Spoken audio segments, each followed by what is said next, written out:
So where were the main takeaways or key points from the Alaskan summit, and how did that discussion around frozen assets play out at the summit, or did it not play out? And do you think the summit achieved anything substantive, or was it largely symbolic? Because ordinary people like me, we want it to be substantive, we want it to be real. So that's for you, Alex. And if Dimitri wants to share, then please do so. Well, I think that the summit in Alaska was extremely significant, maybe more in a symbolic way than in a substantive way. Even though I'm not sure that we know exactly what played out in terms of substance.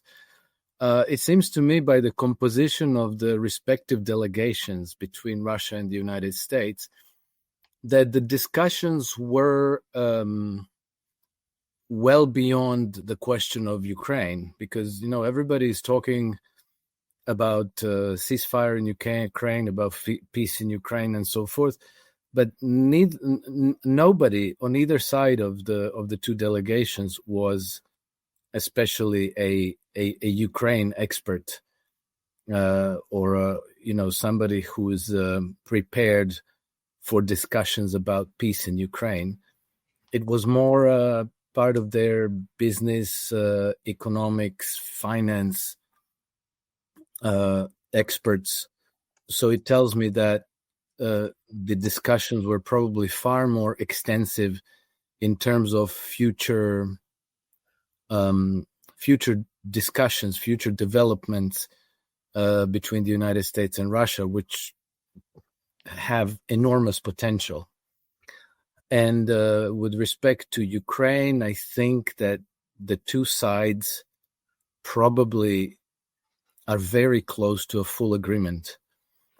The Russians have made their position clear, and they've made their position clear for nearly 3 years now. And their position never changed. They didn't shift. And so that continues to be the Russian position. They also made clear that they're not interested in an unconditional ceasefire. So I think that all the talk out of the Trump administration about requiring an unconditional ceasefire from Russia, I think that was basically psyops for certain domestic audiences. I'm not talking about ordinary people. I'm talking about maybe the Cold Warrior types who still insist on the post-World War II alliances and hostilities against Russia and so forth. But I think that the core team of Trump's administration understands perfectly well that an unconditional ceasefire is not acceptable to the Russians. And when the Russians said that, when the Russians accepted Trump's invitation to Alaska, they said that the proposal submitted by the Americans to our side was acceptable to us. That was a very strong signal that, in fact, Trump administration is not insisting on an unconditional ceasefire, and that's quite important. So it means that at least between Russia and the United States, the issue of Ukraine is no longer an issue at all. It can be set aside, and so now it's in the camp of the European powers, who, by contrast, are desperate for the war to continue until they get swept out of power, which I hope will happen sooner rather than later. And then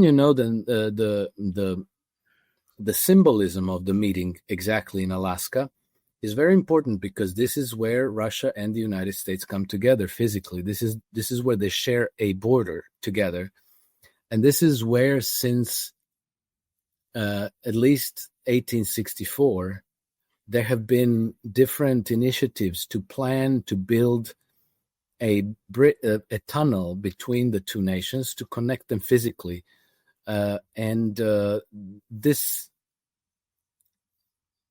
has been, by for example, Henry Wallace, who was the vice president under FDR, and who discussed this project with Joseph Stalin. they were framing it as in this is a very important step toward the future of peace in the world. The two superpowers, coming together, developing commerce between one another, and building a new kind of future away from the Eurocentric world. And in fact, if you look at the map of the world, let's say from like the northern perspective, from the North Pole, and you realize that the center of gravity of the world, economic and political and even military power, is now shifting to the east, from the west to the east, primarily to China, but then India, Japan, all of this. You realize that this is becoming the new center of the world. And then, Russia and the United States are there very close physically. And if they connect together, then they also connect to East Asia.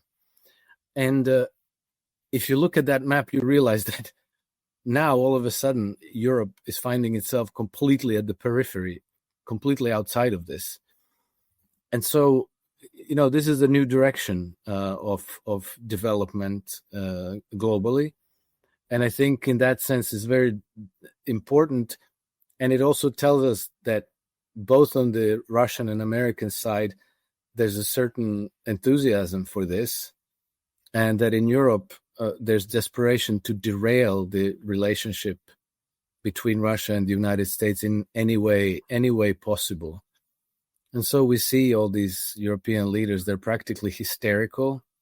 But I think that the changes that are occurring in the world right now are irreversible. They're moving like a tsunami. And there's nothing that Macron or Starmer or Friedrich Merz or any of these people can do about this.